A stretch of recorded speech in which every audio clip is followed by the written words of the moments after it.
Hi, I'm Robert F. Kennedy, Jr., your HHS Secretary. I'm happy to report that last week we closed the final chapter in the long history of thimerosal in the United States. Thimerosal, of course, is a mercury-based vaccine preservative. Its main component, ethylmercury, is a known and very potent neurotoxin. Until we withdrew the recommendation last week, flu shots containing thimerosal, astonishingly, were still being administered to millions of Americans, including pregnant women and children. Now, I've taken a lot of flack from the vaccine industry and from its allies in the press about my decision to ban it. So I want to talk a little bit about my reasons. In early 2001, the director of the FDA Office of Vaccine Research and Review, late William Egan, admitted under oath before Congress that thimerisol's safety had never been studied in human beings. Further, CDC has no existing guidelines for safe exposures to ethylmercury. It's therefore inexcusable that these agencies allowed neurotoxic mercury to be injected into Americans for so long. A quick search of the National Library of Medicine's PubMed and PubChem websites, that's thousands of studies on search terms such as mercury neurotoxicity, mercury in development, and mercury in the brain. Hundreds of them identify thimerosal as a potent neurotoxin, a carcinogen, a mutagen, and an endocrine disruptor.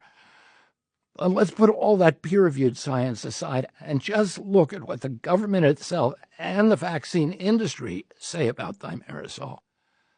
Thimerisol's own label advises against its use during pregnancy, pointing out that thimerosal has never been shown to be safe and that it causes mutations in mammals.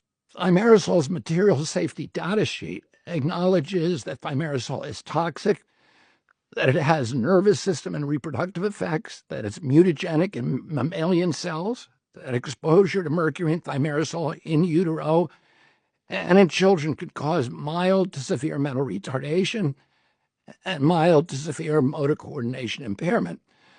The MSDS also lists a grim inventory of dozens of other devastating injuries from thimerosal exposure. In 2001, the National Institute for Environmental Health Sciences warned that thimerosal is toxic by ingestion and inhalation. The California EPA recognizes thimerosal as a reproductive toxin in the clearest possible language. Thimerosal, it says, disassociates in the body to ethylmercury. The evidence for its reproductive toxicity includes severe mental retardation or malformations in human offspring who were poisoned when their mothers were exposed to ethylmercury or received thimerosal vaccines while pregnant. Studies in animals demonstrate that developmental toxicity after exposure to either ethylmercury or thimerosal. The U.S. EPA also identifies mercury and mercury compounds as causing reproductive toxicity. The amount of ethylmercury in the flu shot that CDC just banned under my order is 25,000 times the EPA's safety level for drinking water. Federal and state laws provide that whenever expired thimerosal vaccines are disposed of, they constitute hazardous waste. They have to be disposed of in special landfills. I have to ask again, why were we injecting this toxin into babies and pregnant women? A year 2000 study by the National Research Council found that prenatal and infant mercury exposures cause multiple impacts to basic brain development by disrupting the division and the migration of neuronal cells. According to the National Toxicity Program, ethylmercury is a neurotoxin. Infants may be more susceptible than adults. Ethylmercury exposure from vaccines probably caused neurotoxic responses in some children. A 2005 NIH study commissioned by FDA's Center for Biologics Evaluation and Research and performed by the National Toxicity Program found that ethylmercury in thimerosal crosses the blood-brain barrier, lodges in the brain, and metabolizes into the most toxic form of mercury at double the rate of the heavily regulated methylmercury in fish. A subsequent study found that this highly toxic mercury remains in the brain for over 27 years. A 2017 study by CDC links miscarriage to flu vaccines and found that the odds of having a miscarriage within 28 days were 7.7 times greater than in women who did not receive a flu shot during pregnancy. Another study published that same year in the Journal of the American Medical Association found an elevated risk of autism spectrum disorders in children whose mothers had received a first trimester flu shot. Instead of immediately withdrawing thimerosal from flu shots to protect women and their babies, CDC issued a gag order instructing its personnel not to discuss that study. On October 1st, 2001, the Institute of Medicine of the National Academy of Sciences issued a report concluding that the link between thimerosal and the rise of neurological injuries in American children, including autism, is, quote, biologically plausible, end quote. And they recommended the termination of all thimerosal-preserved vaccines. Regulators should never have allowed mercury in any vaccine, especially those given to children. They had the science, but they chose to ignore it. For 20 years, I've been battling to get mercury out of vaccines. Instead of following the science, CDC and its allies in the industry and the pharma-funded media have marginalized, vilified, and censored parents, doctors, and scientists who question the wisdom of using mercury in vaccines by calling them by the pejorative anti-vaxxer.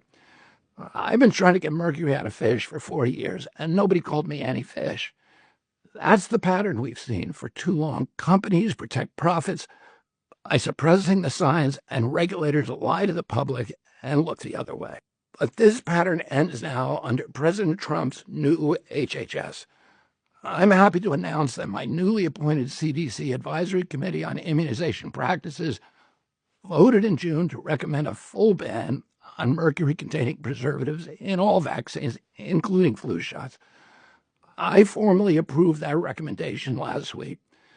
The decision breaks decades of paralysis, and it fulfills the 1999 promise by the National Academy of Sciences, and it finally aligns U.S. vaccine policy with that of developed countries that removed mercury additives decades ago. Let me be clear, flu vaccines will remain available. Manufacturers have confirmed that they can shift from mercury-preserved multi-dose vials to single-dose applications, and this change ensures the uninterrupted supply for both the Vaccines for Children program and adult vaccination efforts. Now that the U.S. has removed mercury from all vaccines, we urge global health authorities to follow suit for the protection of children around the world. We urge the World Health Organization and Gavi to stop their programs of injecting mercury into more than 100 million black and brown babies in developing countries annually. This moment marks a major step toward restoring public trust in the safety of our medicines. This decision sends a clear message. The days of ignoring the science are over. The days of putting profits ahead of people are over. We are remaking FDA and CDC under President Trump's leadership, your FDA and your CDC, into the vigilant public watchdogs that they were always meant to be. Thank you. Produced by the U.S. Department of Health and Human Services.